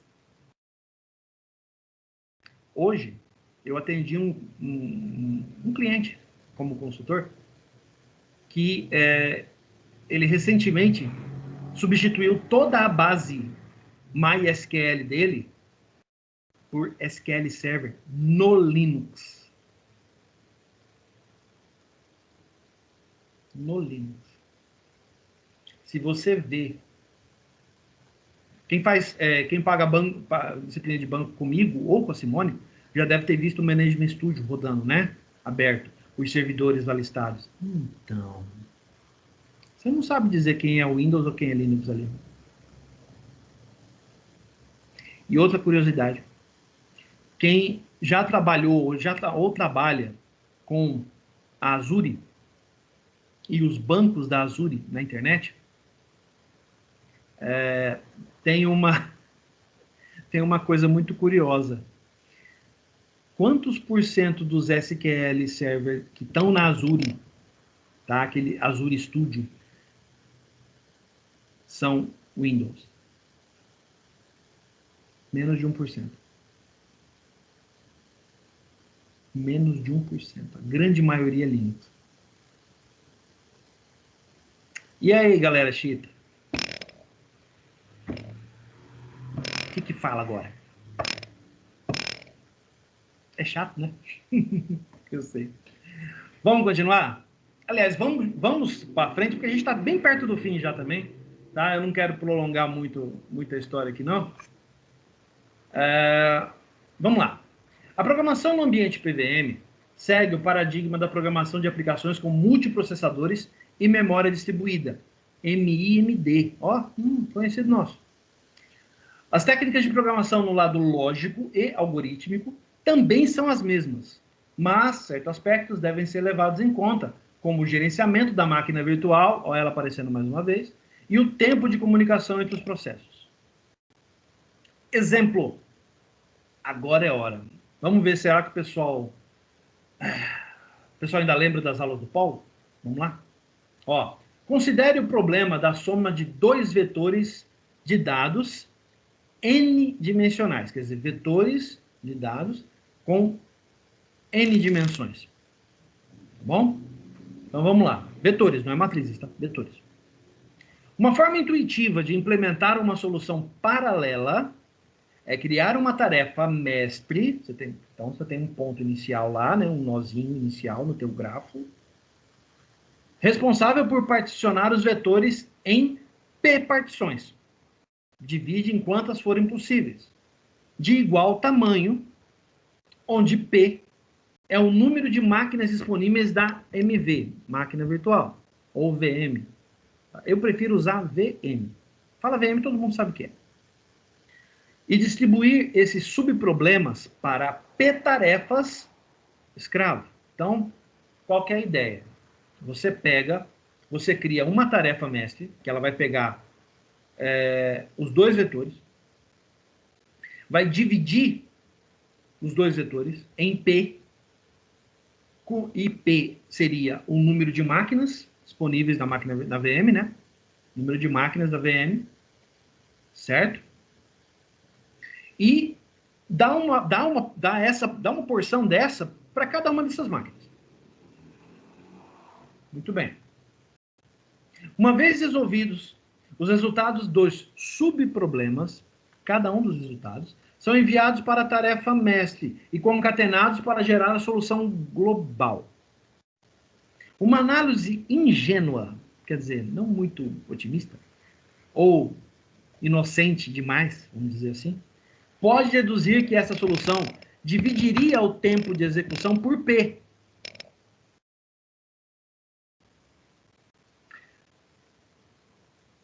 Quase todo mundo ia fazer isso. Se não, todo mundo ia fazer isso. Certo? Eu distribuo. Se eu distribuo, eu estou dividindo em P. Por exemplo, se o meu P for 100, eu divido os dois vetores por 100 partes e distribuo para todo mundo. Certo? Ou eu poderia falar, eu vou pegar 50, vou jogar para um lado, 50 vou jogar para o outro. Então eu pego os dois vetores, divido em 50 partes, jogo para cá, 50 partes, jogo para cá e fico esperando. Calcula aí e manda para mim a resposta. Tá. Só que a gente ia fazer isso com o tempo também, não ia? Não, se eu estou dividindo em 50 partes, então é o tempo de processamento dividido em 50 partes. Não é? Ocorre que o tempo gasto na transmissão dos subvetores para as aplicações escravo, o tempo que você levou para transmitir, somado com o tempo de transmitir as respostas parciais para a aplicação mestre, voltar a informação, pode deteriorar o desempenho global, ao ponto de que a solução serial, ou não paralela, se tornaria a mais rápida.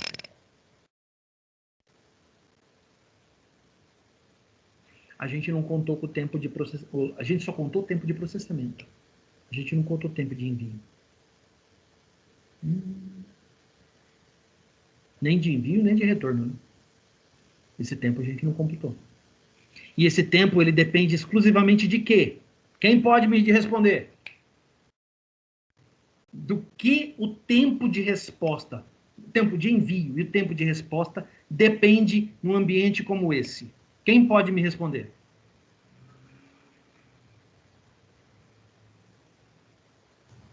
O barramento da rede. Exatamente. A velocidade do barramento da rede, tá certo? É isso mesmo, Felipe tem razão. A velocidade do barramento de estudo nesse caso. Certo? Muito bem. Então, olha só. Quer dizer, então, que esse problema aqui está demonstrando uma deficiência, uma dificuldade, ou até mesmo uma vulnerabilidade de uma PVM? Vamos ver. Todas as tarefas PVM são identificadas por um identificador de tarefa inteiro, TID. Guardem isso, tá? TID. As mensagens são enviadas e recebidas de TIDs. Então, a mensagem é enviada de um TID e é recebida por um TID do outro lado. Como os TIDs, ou TIDs, devem ser exclusivos em toda a máquina virtual, eles são fornecidos pelo PVMD, o daemon do PVM, local, que está rodando na máquina, e não são escolhidos pelo usuário. Embora o PVM codifique as informações em cada TID, espera-se que o usuário trate os TIDs como identificadores de inteiros opacos. O PVM contém várias rotinas que retornam valores TID para que o aplicativo do usuário possa identificar outras tarefas do sistema. Segura a dúvida sobre inteiros opacos aí. Ou melhor, alguém sabe o que é um inteiro opaco? Na lata, sim? Rapidão. Não? Então segura aí que daqui a pouco eu digo o que é.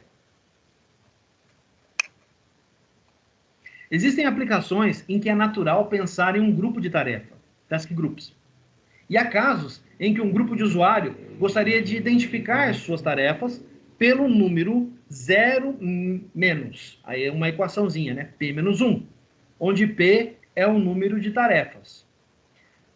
PVM inclui o conceito de grupos nomeados pelo usuário. Ah, então eu posso agrupar as minhas tarefas de acordo com o jeito que eu quiser? Sim. Pode. Quando uma tarefa se junta a um grupo, é atribuído um número de instância único nesse grupo. Os números das instâncias começam em 0 e vão aumentando.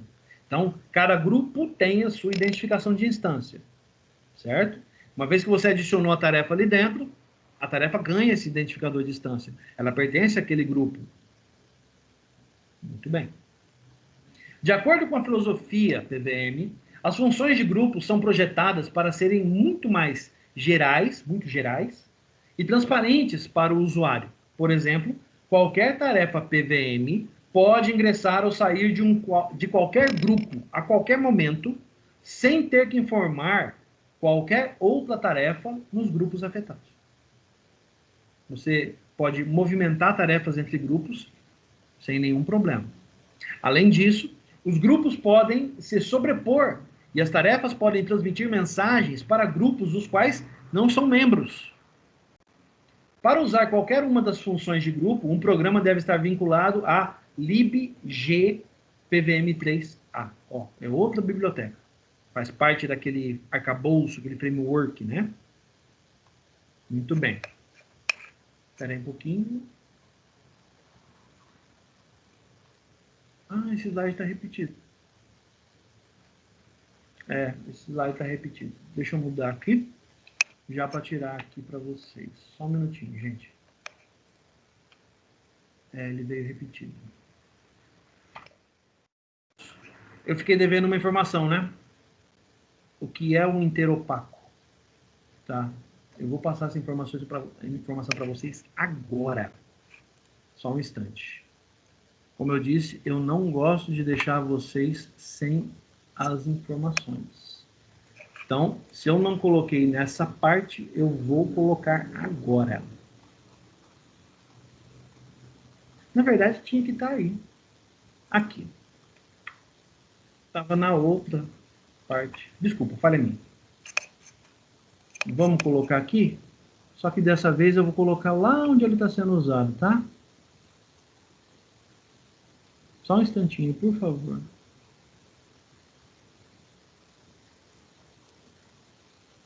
Não, é onde eu falo de grupos. Aqui, inteiros opacos. Muito bem. Vou até marcar esse cara para que todo mundo saiba. Eu vou marcar ele de vermelho, tá? Ó, negrito, vermelho. E aqui eu vou colocar esse cara. Vamos lá? O que é um inteiro opaco? Estava devendo para vocês. Então vamos lá. Na ciência da computação, um tipo de dado opaco é um tipo de dado cuja estrutura de dados concreta não está definida em uma interface. Isso quer dizer, com informações ocultas, já que seus valores só podem ser manipulados ao chamar subrotinas que tenham acesso às informações que faltam. A representação concreta do tipo está oculta aos usuários e a implementação visível está incompleta. Um tipo de dado cuja representação é visível é chamado de transparente. Os tipos de dados opacos são frequentemente usados para implementar tipos de dados abstratos. Quem já fez programação orientada a objetos sabe do que estamos falando, né?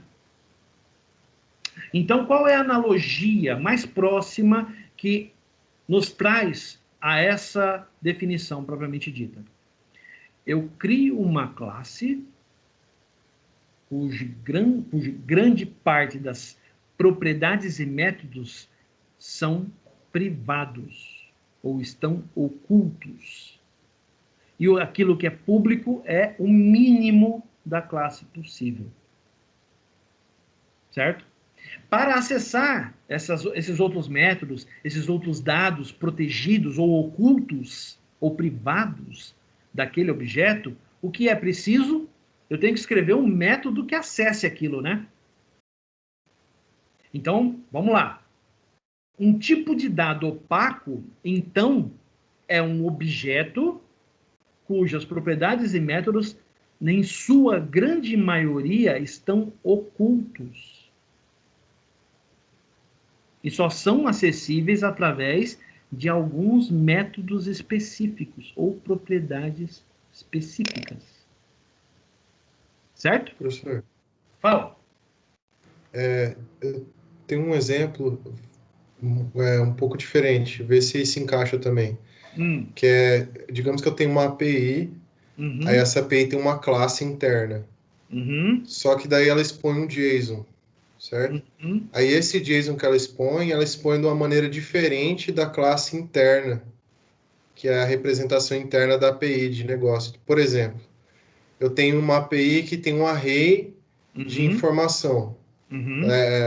Essa informação, esse array está dentro como uma propriedade dessa classe de negócio. Certo. Aí, quando eu vou expor para o usuário, em vez de eu expor o array, eu coloco só um mínimo e um máximo para ele. Aí, tipo, essa representação que o usuário vai ter no final é a representação opaca do meu dado? Sim, exatamente isso. Tá? São representações de dados que, para o usuário, ele está vendo só, vamos dizer assim, 20% daquilo que o objeto pode exibir. Tá? 20%. Muitas vezes, o próprio sistema só visualiza esses 20% também. Agora, se você quiser abrir o objeto para futricar lá dentro, aí você tem que usar métodos específicos do objeto para acessar essas informações. A analogia que você fez é próxima, é bem próximo mesmo. Legal. Pode chamar isso de tipo de dado opaco. Legal. Beleza? Todo mundo entendeu esse conceito?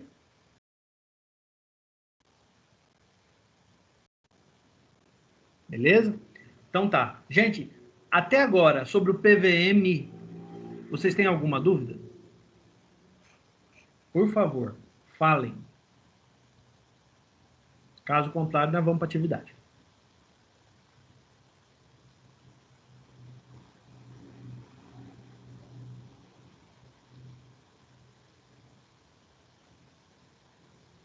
Muito bem.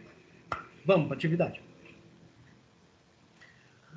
Gente, atividade padrão, né? Falar sobre tudo que a gente viu hoje com um detalhezinho, tá? A penúltima questão são impressões pessoais, tá? Da apresentação que o Felipe fez a respeito do produto deles. Vale 25% da nota. A penúltima questão. Olha a ordem que está aqui, tá? E a última questão é a questão do professor, que também vale 25% da nota. Tá bom? Então, o assunto, conforme vocês solicitaram, eu tô deixando o texto puro, tá ali, APD, atividade 2021-0506, data de hoje. Vocês têm até o dia 9, ou seja, 72 horas, para preparar e enviar o relatório. Alguma dúvida sobre o relatório?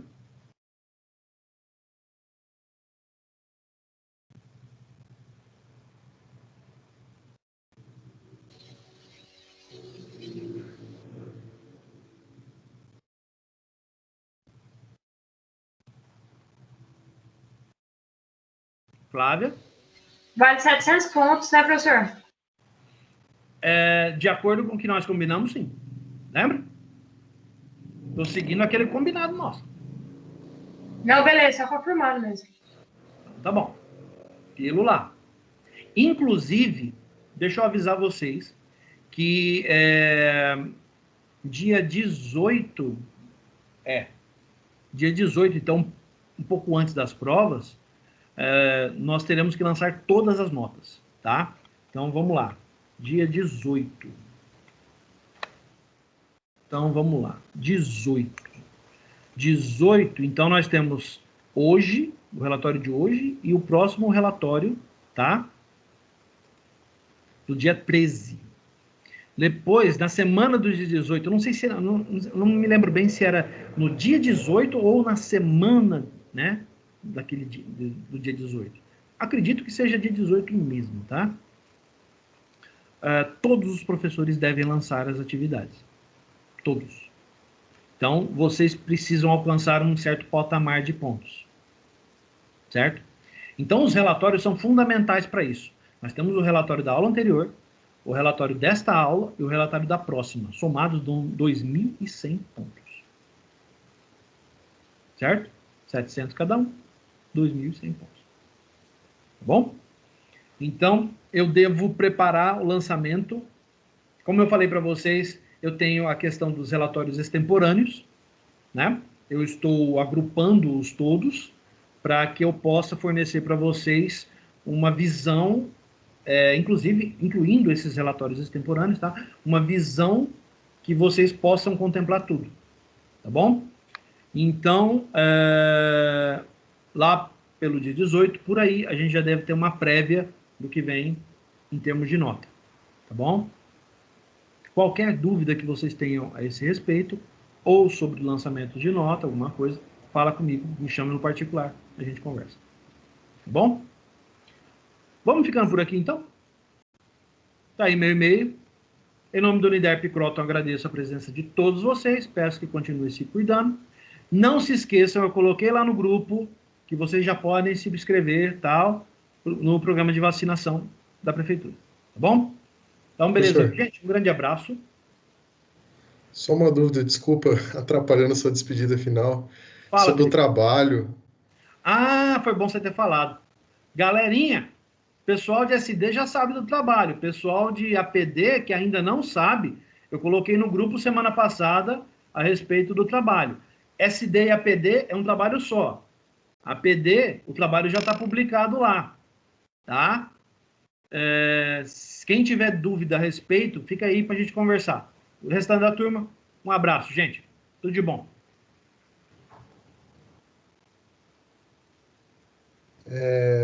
A minha dúvida é sobre a estrutura de artigo, se segue a do primeiro trabalho ou vai ter uma nova estrutura? A mesma.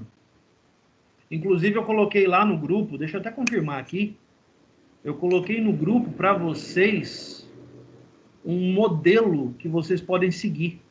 Um modelo talvez um pouco mais claro, né? Que vocês podem seguir. Deixa eu pegar aqui para confirmar se está lá. Só um minutinho.